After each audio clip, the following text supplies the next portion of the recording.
And that's my favorite part, seeing crazy plays. I always like seeing something that I can kind of take away and probably do in my own solo queue matches. I'm sure we'll see a crazy play. We've seen so, like I said, like you said, both of these teams are undefeated, and they're. Let's see who gets their first loss. Yeah, and let's see who goes maybe undefeated. Maybe we can have a team go all the way to the end and not lose once. That would be. Yeah, that would be good, and I could be one of these teams. And once again, I want to quickly go over it. This is teams Team 2 and Not a Sketchy Team. Both very strong teams, yeah. Not a Sketchy Team. Yeah. I wonder where that name came from. I wonder too. Like, and they all got the mug shots with the little smile. Yeah, I really do like the energy that they put into the thought behind their portraits and all their outfits. I love how they just went in with default character outfits too. That's actually one of my favorite parts too. The default guy. Yeah. Oh, and our next map for this one will be Palestra. Wow, we're getting a lot of maps that I like to see tonight. Yeah, yesterday was all Cloud9. Yeah. Today they're all opting for Palestra. You know what it is?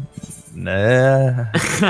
These players have realized the power of C9 and how dumb it is, and they don't want to play that. Yo. A very popular choice by a lot of teams, actually. I remember when the first time CC came out, Paladin was not really picked often. It was always Warrior as the mainstay tank. Yeah, we really didn't realize the power of Paladin until people realized that you could get that cover out.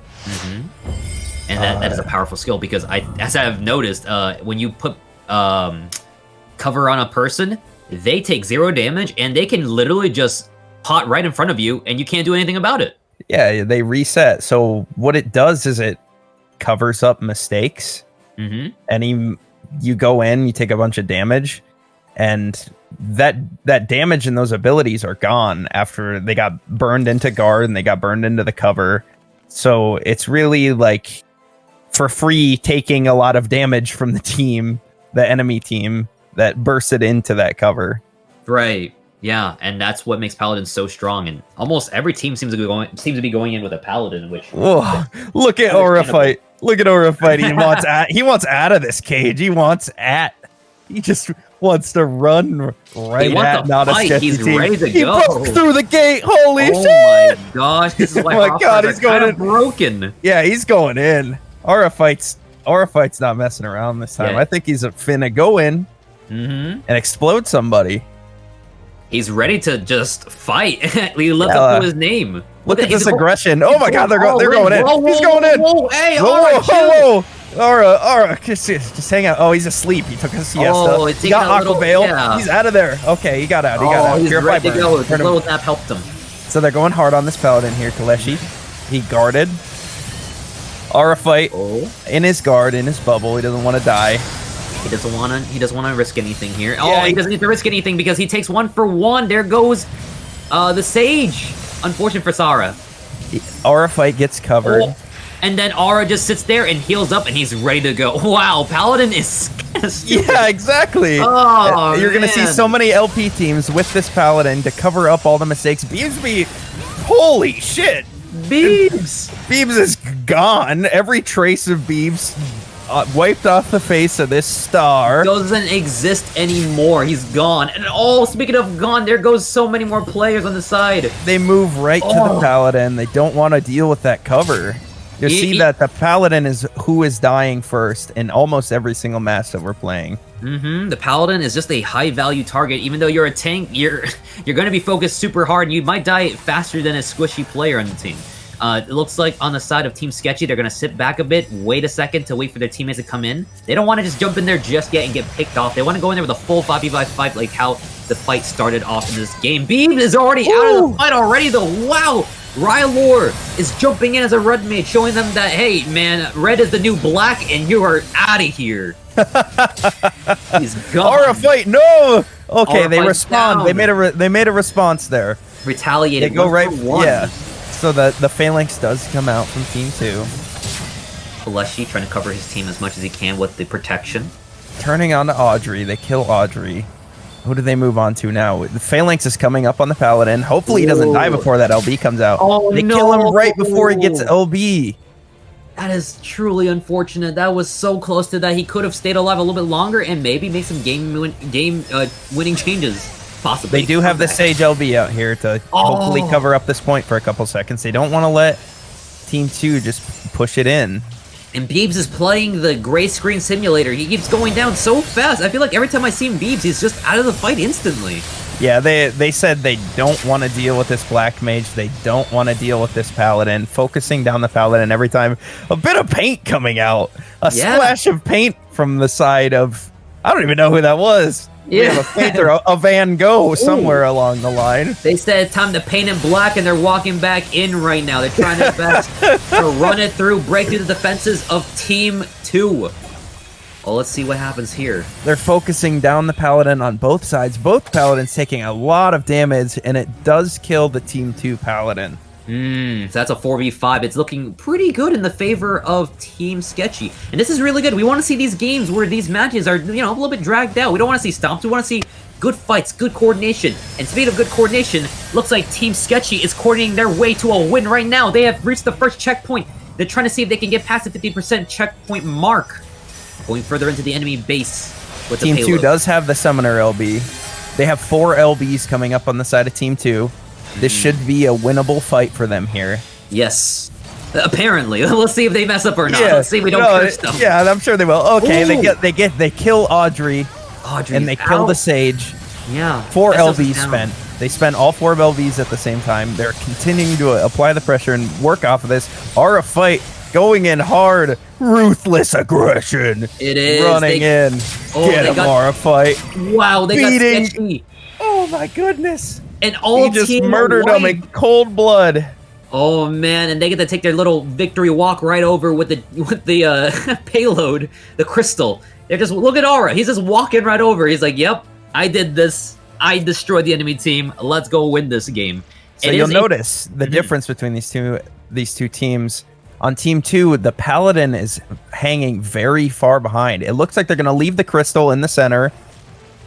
This is a good strategy here. Not push it. Don't let the team that doesn't have advantage. Don't even let them try to come up and get it into overtime. And there's no need to because it's a 4v5. Oh gosh, 3 seconds off the clock. This could be game if they don't do anything about this. Team 2 is currently just running away with this whole game. We do have the Sage LB for not a Sketchy Team. It'll give them a little bit of a time to get their feet back under them, and they do have the Phalanx came out. The Phalanx has come out. That damage reduction is going to be applied to most of the team. Oh man, they're jumping right back into the fight. Aura, I can see him going right in there. Aura trying his best to lead his team to victory. The big Hrothgar himself. Rylor is assassinating people on the backline, but Aura's over here with a 5K kill streak. Nothing can stop this big Hrothgar, man. He's so strong. He's unstoppable. He's killing 6 kills. What? Can he go for 7? Maybe 7? Give him that heptakill, I believe. He's a freak. Look at him. Hexakill. Let's see if he's on the going point. Here. He's commanding the point. Got one, and he's stunning everybody. Look at him. That is game. Nobody runs away with it. Dude, Aura fight. That guy's a freak. Look at that. Let's look at this damage done. Wow. Whoa. Aura fight 7-1, taking a lot of damage, healing a lot. All that damage taken, healing it right back up. And once again, I do want to point out on the side of Team 2, Shannon and Rylor, just a lot of damage done. Oh, yeah. Really utilizing all the space that's been made by the warrior to just do damage like in front lines, just padding. And here we go. Let's see, what is the mystery job that hasn't been played? Yep. What will it be? Look at this beautiful Cloud9. Wow. It does look nice. I will awesome. Admit. And here we go. It is Gunbreaker. They swapped out for a Gunbreaker on the side of Sketchy. All right. Wait, Lucio Light in the chat. Gunbreaker is a throw job. Oh, we'll see here in a second. What do you mean? If they're right.